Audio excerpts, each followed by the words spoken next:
आता मुंबईत भेटू असं आश्वासन सरकारला देत मनोज जरांगे मुंबईच्या दिशेने निघालेले आहेत। सरकारच्या दारात मरण आलं तरी चालेल, पण आता मागे हटायचं नाही असं आवाहन मराठा बांधवांना करत जरांगेंनी मुंबईकडे कूच केलेली आहे। हजारोंच्या संख्येने मराठा बांधव सुद्धा रस्त्यावर उतरले आहेत। तर दुसरीकडे सरकार जरांगेंसोबत चर्चा करणार नाही अशी माहिती सूत्रांकडून कळते आहे। यावर जरांगे नेमकं काय म्हणालेत आणि आजचा मोर्चाचा पहिला दिवस नेमका कसा होता पाहूयात।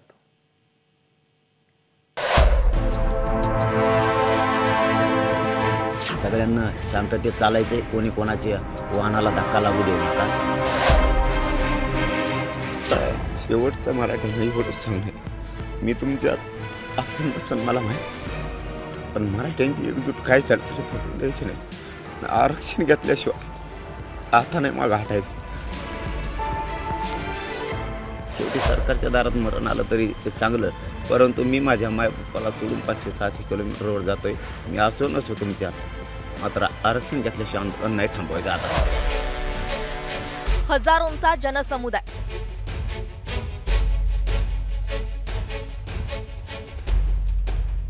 हातात भगवा झेंडा, कुठे पायी वारी तर कुठे बाईक रॅली। मोर्चा आहे मराठा बांधवांचा, नेतृत्व करतायत मनोज जरांगे आणि कूच केली आहे मुंबईच्या दिशेने। तुम्ही हट्टीपणा जर केला आणि तुम्ही जर सत्तेची रग दाखायची प्रयत्न केले, ती सत्ताच या जनतेने दिली आणि हे दैवत आहे तुमचं। ही जनता म्हणजे तुमचं दैवत आहे, तुमचे लेकर। यांच्यावर तुम्ही काय उघडायचा प्रयत्न कराल, यांना डावचायचा प्रयत्न कराल, आम्ही शांततेत राहणार आहेत राज्यभर, पण ह्या राज्यातलं आंदोलन कधीच बंद होणार। माझ्या शब्द तुम्ही मनातून मनावर घ्या। मी पोटतिडकीनं बोलतोय, तुम्हाला वाटतंय तसं नाही आहे।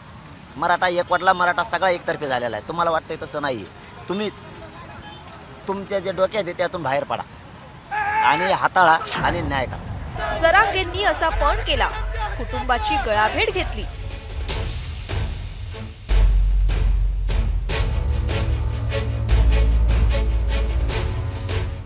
आणि मुंबईची वाट धरली।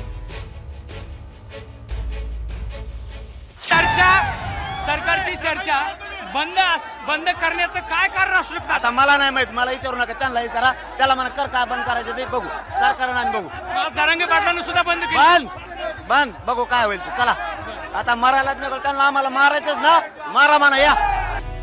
सरकारने चर्चा केली नाही तरी आम्ही मागे हटणार नाही हा पवित्रा जरांगेंनी कायम ठेवलाय।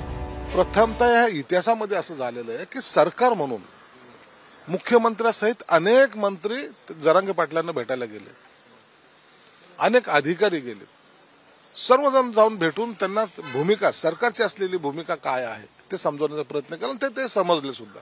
परंतु शिंदे साहेबाला अडचणीत कसं आणायचं हे राजकारण काही लोक करतायत आणि त्या राजकारणाला कुठेतरी आपला सपोर्ट होतोय की काय असं चित्र निर्माण व्हायला लागलेलं आहे। सरकार व्यवस्थित खबरदारी सगळी घेऊन पावलं टाकताय।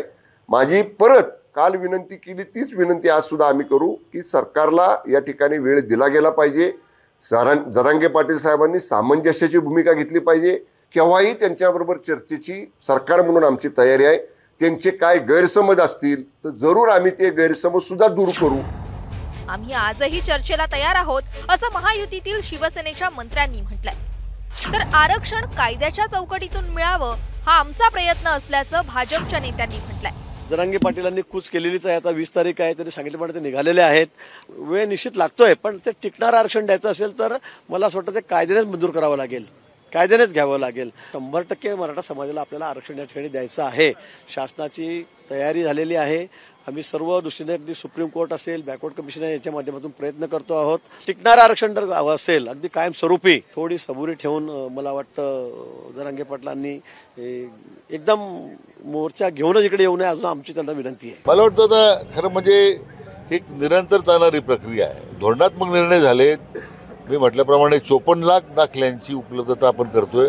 आणखीनही थोडा वेळ लागला आपल्याला त्या गोखले इन्स्टिट्यूटकडून त्याचं सॉफ्टवेअर मिळणं, म्हणजे आता प्रक्रिया सुरू झालेली आहे। आता याला जो महिनाभर लागेल, 15 दिवस लागतील, काय जो कालावधी लागेल, आता एकदा आपण पाऊल पुढे टाकलेलं आहे। मला वाटतं त्यांनी सुद्धा सरकारच्या भूमिकेला प्रतिसाद देऊन आपलं आंदोलन स्थगित केलं पाहिजे अशी त्यांना विनंती आपल्या माध्यमातून. चर्चा सुरू असतानाही मनोज जरांगे पाटील हे आंदोलनावरती ठाम असल्यानं सरकारमधील मंत्री नाराज झाल्याचं सूत्रांकडून समजतंय.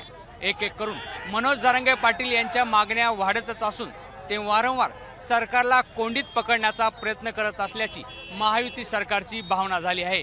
त्यामुळे सरकारमधील नेत्यांनी यापुढे मनोज जरांगे यांच्याशी चर्चा नको अशा प्रकारचा निर्णय घेतल्याचं सूत्रांकडून समजतंय.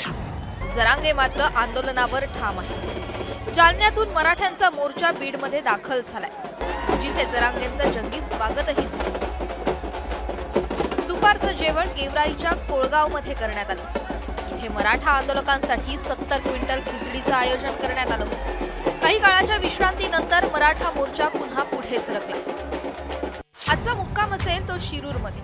हे भगवं वादळ 25 जानेवारीला पनवेलमध्ये आणि 26 जानेवारीला मुंबईच्या आझाद मैदानात धडकेल.